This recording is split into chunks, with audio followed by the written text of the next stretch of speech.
and welcome to In the Rising podcast. My name is Bettina Brown, and this is the platform I've chosen to talk about living a life that's in alignment with our hopes, our dreams, and our goals. And my guest today is Armando Lucas Correa, who is a Cuban writer, journalist, and editor who now lives in New York. And what's really special about the story he shares today is about one of his books called In Search of Emma. And he's already an international best-selling author who's written books like The German Girl and The Daughter's Tale. Maybe those are familiar to you. But in The Search for Emma, he talks about something very personal, and that's about the push, joy, and love and dedication in wanting to become a father. Thank you so much, Armando, for your time today. It's really an honor to speak with you. And you embody the idea of the American dream of being, People Magazine in Español editor-in-chief. You've written The German Girl, The Daughter's Tale, and you started off in Cuba. You've done all these wonderful things. You are the American dream, but you also figured out something was missing from your life. Would you like to share on that, please? Yeah, I'm so happy to present my book, In Search of Emma, today with you. But, the biggest accomplishment, more than anything I have ever done in my work life, people in Español, including my writing, publishing my books, is having my children. And for me, that's the reason In Search of Emma is my most personal book, one I never thought I'd write. Yeah. I always said that because I remember that in 2007, an editor at HarperCollins came to my office at People in Español, and I thought he was interested in publishing a book about legendary Hispanic celebrity. But he actually wanted to talk me into writing a book about how I had my daughter via surrogacy. And I was shocked. I usually don't speak or write about my personal life, and it took him a while to convince me, but I agreed to do it. And when I went over notes I have been keeping throughout the process, I discovered I had extensive records of conversation I had with my family over the years. Because think about it, I started the process in 1999, and I had my daughter in 2005. Wow. It's a very long process indeed. And so tell me a little bit about your emotions going through this process of knowing this was the child you wanted. How were you feeling? Yeah, it was like an emotional roller coaster. And if I think about those years now, I was always afraid. And I was afraid of the uncertainty, the unknown. Mm-hmm. Remember, during the 90s, we don't have the kind of Google search that we have right now. And I remember dealing with small agencies in San Diego that they even, they didn't have a website.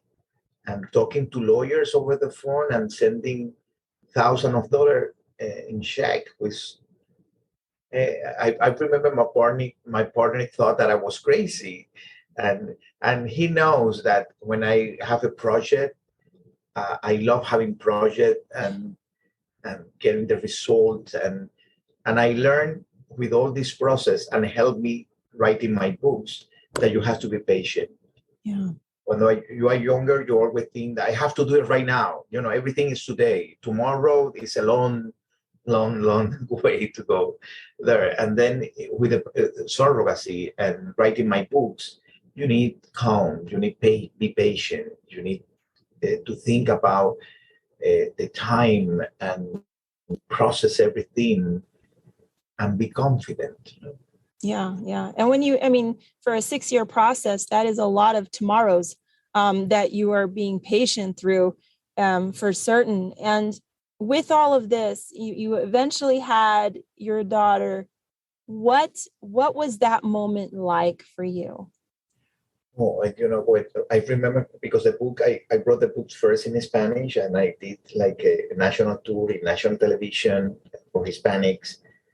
And I remember the first day I presented the book, it was Emma's birthday, 4 years old. And it was in the Miami Book Fair. and and someone, I think one of the organizers said, you have to read the last chapter, the day I met Emma. Mm-hmm. And when I start reading the first paragraph, I start crying. I couldn't stop, continue reading. And I decided that day that I never gonna read again from that book in public, Mm-hmm. because I cried in national TV, and I remember that day like today, and I remember the doctor said the day before, okay, you're gonna arrive to the hospital at 7 a.m. Mary's gonna be there. They're gonna blow the water, and around 4 p.m. 4 p.m. Pacific time, you're gonna have your daughter. When he said that, I was, terrified. And it was Mary, the surrogate mother with her mother. I was with Gonzalo, and then at around 3:30, we entered the room. Everything got clean, and everybody has to have, the dresses and the protection. Everybody was nervous, and then at 4:22, we have our daughter, and I remember crying the whole time. Gonzalo filming with a video camera, and he said, Armando, you're gonna, you're gonna lose this. You have to watch it. You are crying. You have, pay attention. I was crying the whole time. And when the doctor said to me, you have to cut the umbilical cord, they gave me he put all his hand on the face of Emma, because he thought I was trembling, and crying, and this guy is crazy. And he looked, what happened to you? It was really emotional, and I remember the first thing that I said to her when I got the arm is, I'm gonna be your dad, and it's gonna be a long journey together. Yeah. I remember that. And that's beautiful, because as any parent, most parents, I'll say, we feel like our legacy is here, that our greatest accomplishment, our greatest love is there. And I'm not going to make you cry, but I want to read this part with you, because it's something, especially from Cuba, where we know, you were not able to have God as first and foremost, but you wrote this: growing up with the absence of God as I did, being afraid to believe in God or enter a temple or church is something that I don't want to leave as an inheritance. At least that much is clear to me. What made you feel so strongly about being able to leave God as an inheritance to your children? Yeah. We're Catholic because my family, my grandparents from both sides of my family, mother and father, they came from, and they were Catholic. Then after the revolution, religion, it was prohibited. If you go to the church, you can lose your job. It was terrible. And then when we moved to New York, and started the process, I remember talking to the doctor, the embryologist who's going to do the transfer and the embryos. And he said to me that he can create with the sperm and the egg the perfect embryo. That we can find the perfect one with the division, 4, 8, or 12. And he can do the perfect transfer. But that an embryo became a human being is only in the hand of God. I was in panic. I cried, after all this process. I cry for everything, watching a movie, reading, writing. And then I decided to go to church. I remember going every Thursday in the afternoon, every Monday. I did the confirmation, even in my 40s. And in 1999, that happened once every 1,000 years. The doors of the St. Peter Basilica in Rome, they opened the doors, and the Pope, they have this mass dedicated to the children. This is once every 1,000 years. It was a big opportunity. We traveled with the whole family. Everybody was outside doing tourism. I was in and they during midnight, fighting with a couple of nuns that they want me to take my seat. And I pray. I dreamed my daughter, and it was a beautiful dream. And I didn't know it was going to be a girl or a boy, but I know I'm going to be a father. And I fight for 5 years. And and I never give up. I never, even because, in our business, in the publishing and journalists, we don't make a lot of money.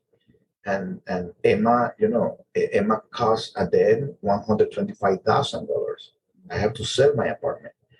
And but I know I knew from the beginning that it's gonna happen, and I'm gonna have my daughter.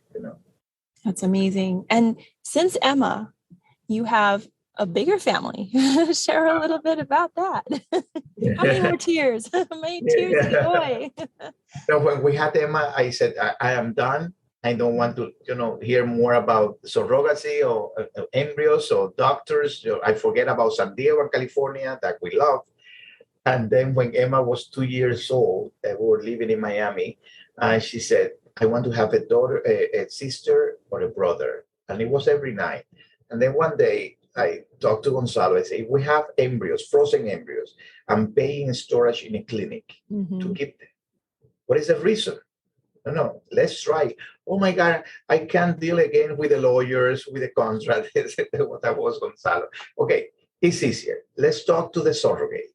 See, if the surrogate is available and she wants to do it with us, we try. If not, forget about it.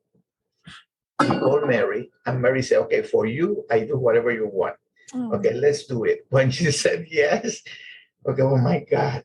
But I was very clear. It's going to be only one transfer. I was not ready to go again through agencies and testing egg donors. I have my embryos.